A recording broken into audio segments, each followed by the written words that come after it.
Hello, welcome to Life Matters. I'm your host, Brendan O'Connell.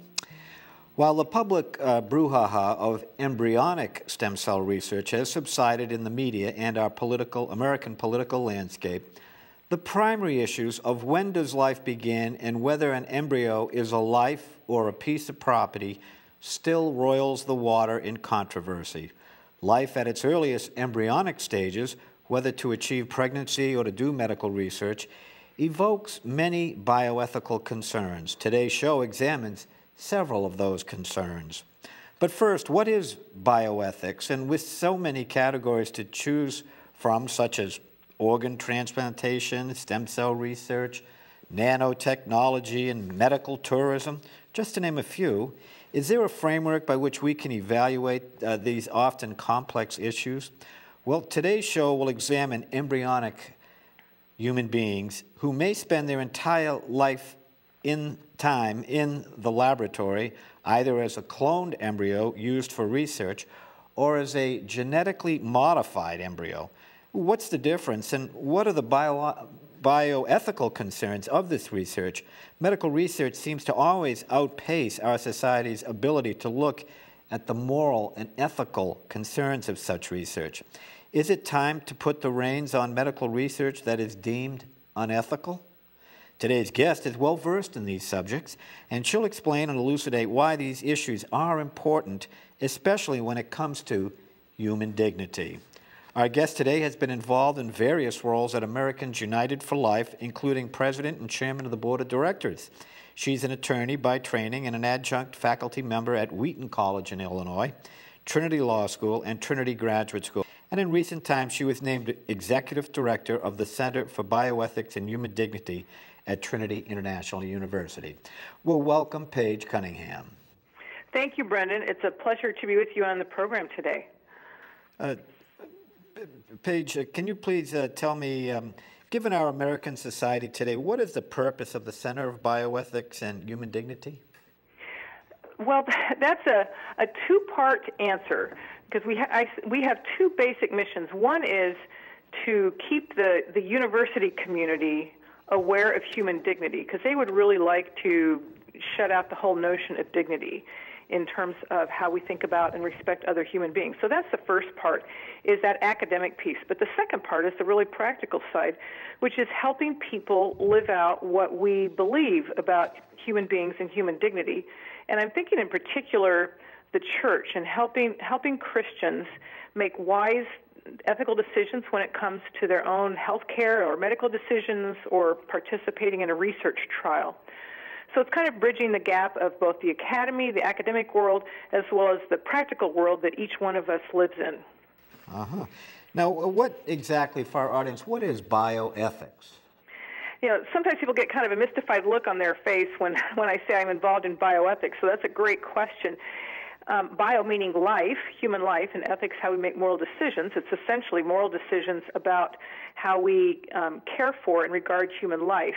More specifically, we look at the intersection of medicine, science, and technology.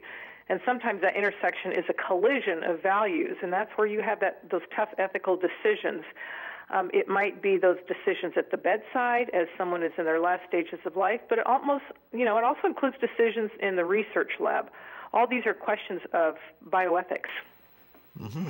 And is there a framework or a lens through which a sometimes complex topic like bioethics can be made more understandable for the general public? Sure. I mean, at the Center for Bioethics and Human Dignity, we've broken it down into two basic questions that we like to call Bioethics 1.0 and Bioethics 2.0. And those questions have to do with the kinds of topics that are sort of loosely fit under each of those umbrellas, although some of them bridge both categories. So when we think about Bioethics 1.0, those questions really are about what are the boundaries of human life? That is our entrances and our exits. Who counts as a human being?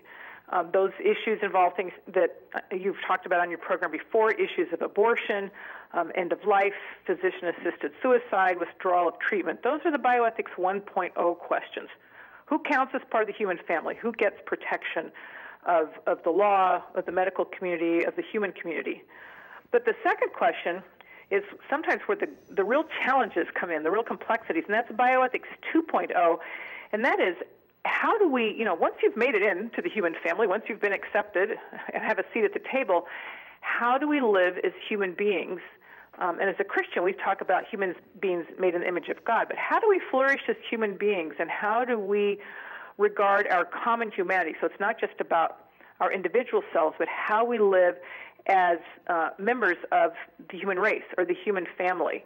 How do we flourish and not engage in those things that either belittle or diminish the humanity of ourselves or others? Well, what does it mean to be human? Don't biotechnologies offer seemingly miraculous advances for humans? Oh, they do. Let me give examples of some of those areas of technology so people know what we're talking about. There's the area, for example, of nanotechnology, which is at the very, very tiny scale, just above the atomic scale. Wonderful things that are happening in both material science and life science. I was just with someone who is the head of a research center in Indonesia using nanotechnology to find new ways to cure cancer.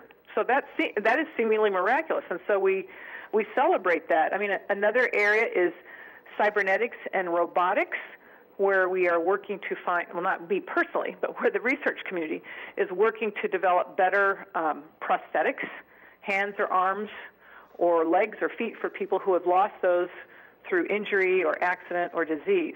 So that it does seem miraculous because technology now enables children who, for example, were born completely deaf, who've never heard, can begin to hear for the very first time. There is a clinical trial going on in California that is testing this device in children.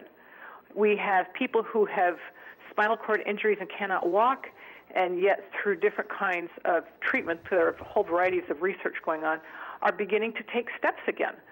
And people who were blind or becoming blind through eye disease are getting implants to help restore their sight. So you think about the biblical idea of restoring sight to the blind, hearing to the deaf, and walking to the lame. That's actually what a lot of medical technologies are trying to accomplish today. So to me, it does seem nearly miraculous. But there's a dark side to that too, aren't there? For instance, genetic ethics and neuroethics. What are they? What are those problems?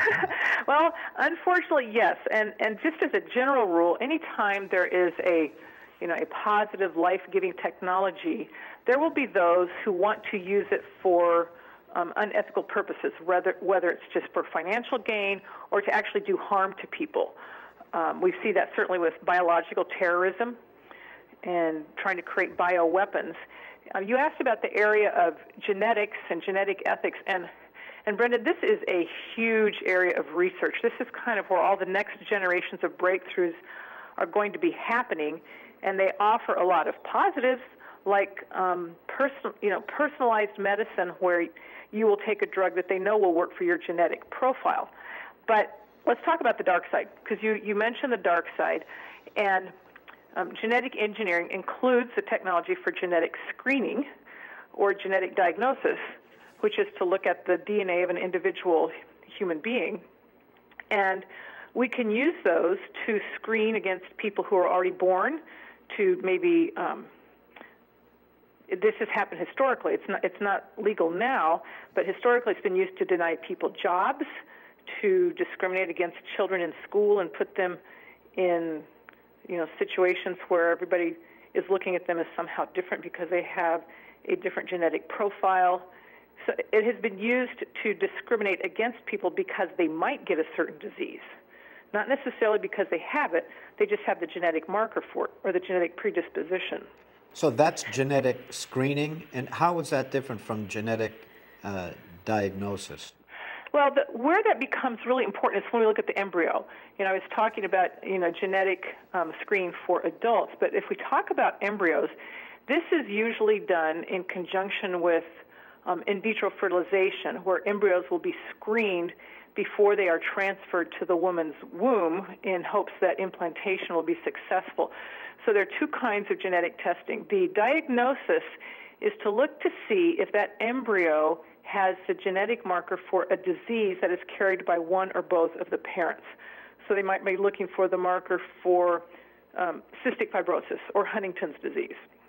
And if the child has that genetic marker, then that embryo will be discarded. So that's the dark side, because children will be discriminated against because of their genetic profile and never given a chance to be born.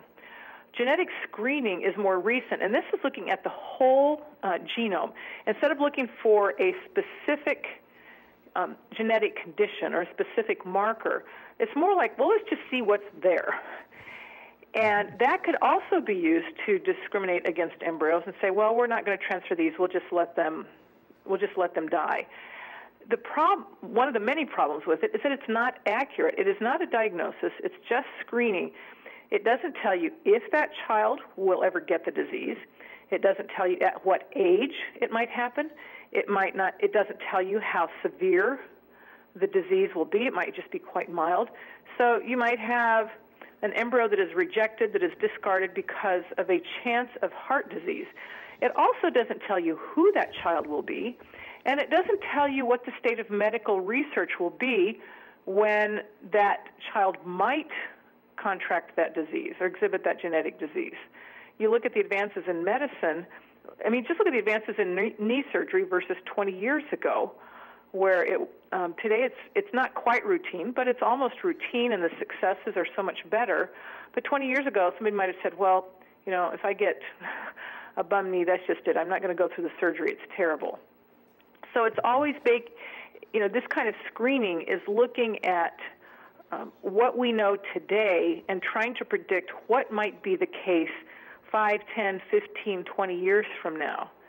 And it's not a good way to do genetics. It's not a good way to do medicine. It's certainly not a good way to regard little tiny members of the human race. And a lot of times I've done some shows where genetic screening or some types of screening was done when the baby was in utero, and the couple or the mother is all of a sudden faced with the decision, do you want to abort? That's a really good point, Brendan. In fact, I was in a conversation with a friend a few weeks ago who was saying, what are the most serious threats in the next 5 to 10 years? And that was actually one of the ones that he mentioned. It's what you might call free cell DNA, where there's fetal DNA that is circulating in the mother's blood. So they don't even have to do amniocentesis and puncture the uterus and all that. They can just take a blood sample and get enough of some of the DNA from the fetus to look at that and do that kind of screening that you described. And that is most often to look to see if the child has trisomy 21, which is that extra 21st chromosome, which is linked with Down syndrome. So that's most often being used to prevent the birth of a child with Down syndrome. But again, it doesn't tell you how greatly that child will be affected. It doesn't tell you their prospects for a long life. It doesn't tell you their personality. It doesn't tell you who they will become. It's used as a search and destroy mission, and frankly, some mothers, and perhaps many mothers, feel pressure to do this. Then they would feel pressure to have an abortion afterwards. So that's a tragic use of good research. Mm-hmm. And what are GMO human beings? What does the acronym GMO stand Well, for? GMO stands for genetically modified organism, and this comes most commonly from Europe, where there has been a concern for many years about genetically modified crops and the labeling of anything that is genetically modified. And it's being used for human beings because there is technology that has been recently developed that, in fact, is targeted at changing the gene, the DNA of an individual human being. And it's like people are so concerned that we don't modify and mess with the environment in a lot of other areas, but when it comes to babies, we seem all too willing to say, yeah, we will experiment and tinker with the baby's DNA to get the outcome that we want. The way that it works is there are two possibilities. One is to have a gene therapy that just treats that person. And those are going on. The trials are ongoing in that area. We are seeing some successes. They've hit some real roadblocks along the way, but that is simply to help provide a therapy for that patient. What's really worrisome is what's going on in the genetic modification of embryos. You may have heard of the gene editing experiments that Chinese scientists announced earlier this year, and this is using a technique to, in a sense, kind of identify a damaged segment, snip it out, and replace it with a healthy segment of DNA. And this is what we call germline modification, and what that means is that that change is permanent. It is a heritable change, which means that it will be inherited by every offspring of that person, and it will endure permanently. It affects every future generation rather than just only benefiting that individual patient. And what sort of ethical concerns do you have with that? Well, most scientists around the world are opposed to modifying the human genome in a way that's passed on permanently. And in fact, they just recently had a conference to discuss limiting that kind of research. It's not the outcome we hoped for, but they did say that it cannot be done after 14 days, after the embryo is 14 days old. So the concerns are that this generation, and in fact it would be a handful of scientists, are exercising power that is irreversible, power over future generations. And that is a huge ethical problem, that we do not have the right to do that. That embryo cannot consent to that change. Future generations cannot consent to that change. So that's just one of the ethical concerns. Another one is that it can open the door to trying to modify conditions that are perhaps not life-threatening. I mean, they start with the ones that are the most difficult, that gain the most sympathy, naturally, because no parent wants to have a child with a really serious condition. The one that the Chinese scientists were looking at was called thalassemia, which is a blood disorder.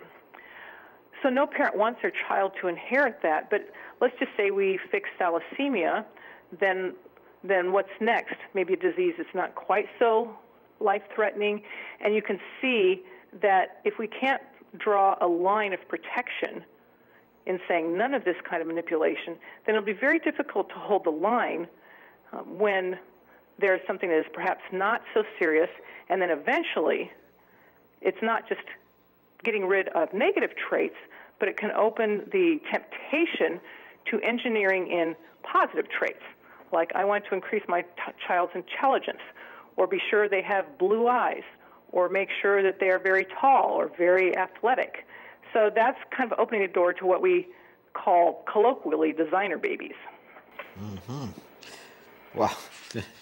And when it comes to now, when we're here in Boston, and I remember going over to the Harvard Medical School. They had a dog and pony show. Dr. Mildred Jefferson and I went over there, and they took questions from the audience, but you had to put it on a cue card, so they were able to go through the questions they didn't want to answer.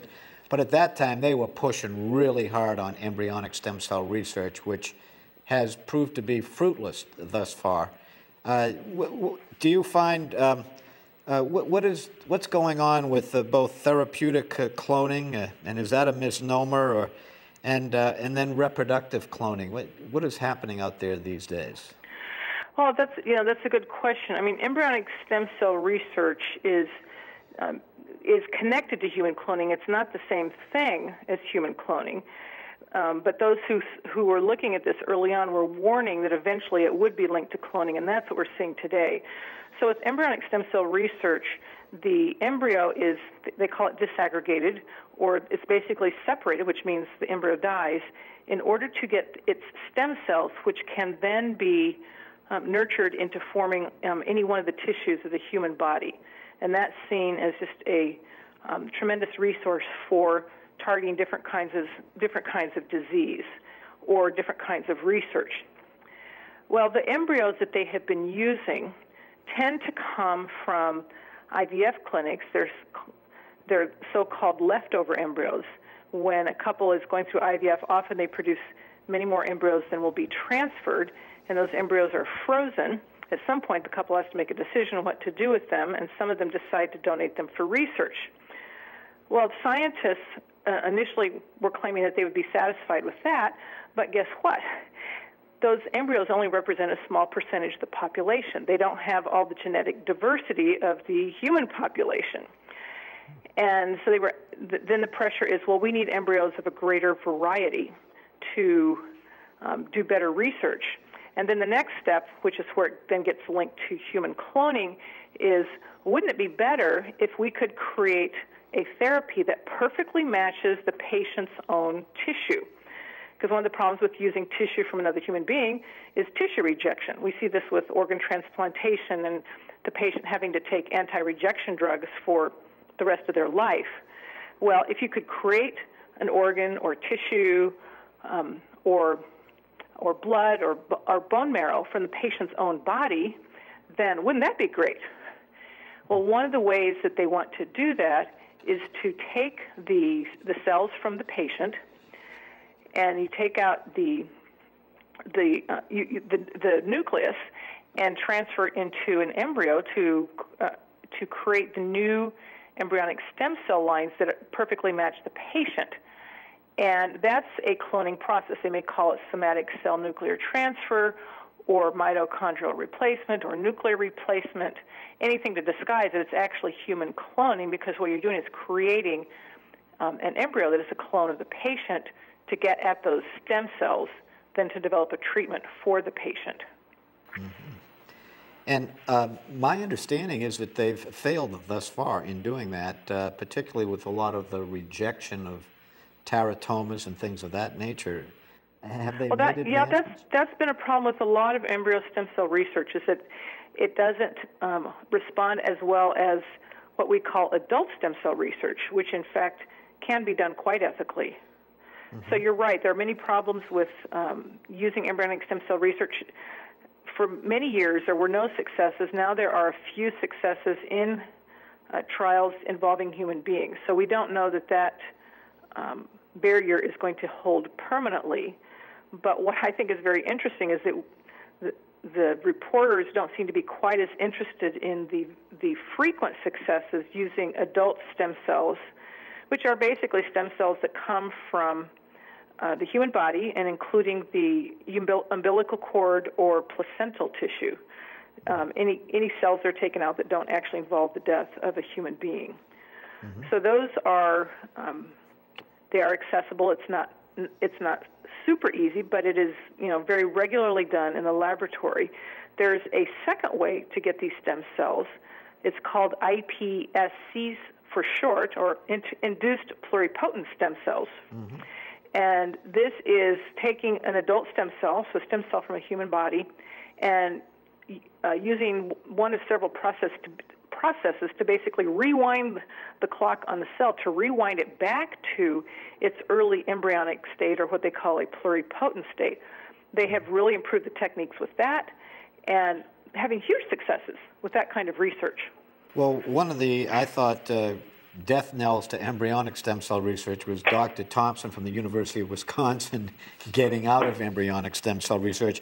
I did want to ask you, is it time to put the reins on unethical medical research, and how does one do that? Well, it's long past time to put the reins on some unethical research, so it's never too early to do that, and we hope that it's not too late. The way that it's most easily done in the United States is through funding and cutting off funding. The government doesn't very often actually prohibit a certain kind of research. And in fact, just recently we saw in the Omnibus Appropriations Bill that a representative introduced added a measure that would close a funding gap to, in fact, prohibit funding federal grants for this kind of gene editing experiment on human embryos that I described earlier, what the Chinese are doing. So that's actually a good thing, and that's one of the things that federal and state governments can do, is to stop the research by not funding it.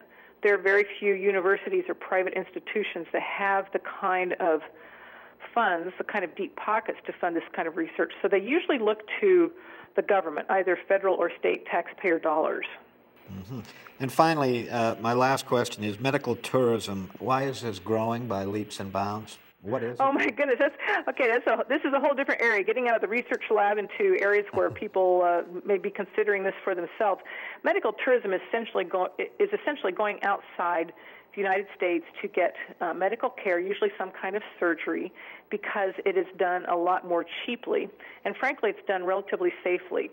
India is one of the countries that is best known for medical tourism.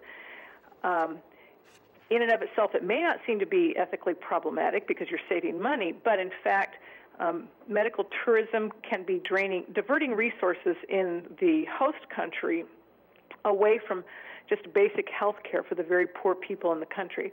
And the best medical talent goes to those boutique hospitals to do those surgeries for foreigners and not spend their time caring for people in their own country. So that's one problem.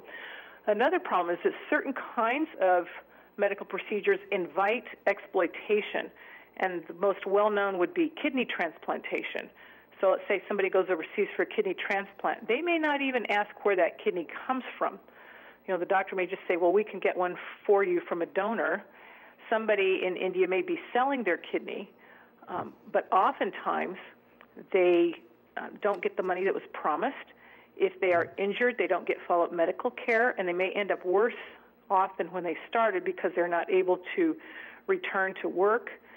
They may be permanently disabled, or their other kidney may fail. So the medical tourism can lead to exploitation, and that in itself can lead to the concept that we call commodification, which is starting to view the human body basically as pieces and parts that can be bought and sold. Well, that's a topic for another day. Paige Cunningham, thank you so much for coming on the show today and explaining some of these things. Bioethics, when you say that word, sometimes people's eyes glaze over. And you seem to elucidated us today so that we have a better understanding. Thank you very much. Well, thank you, Brennan. It's a pleasure being on with you. And we hope you found today's show to be unique, informative, content-rich, truthful, and thought-provoking. Thanks for watching. I'm Brendan O'Connell, your friend for life.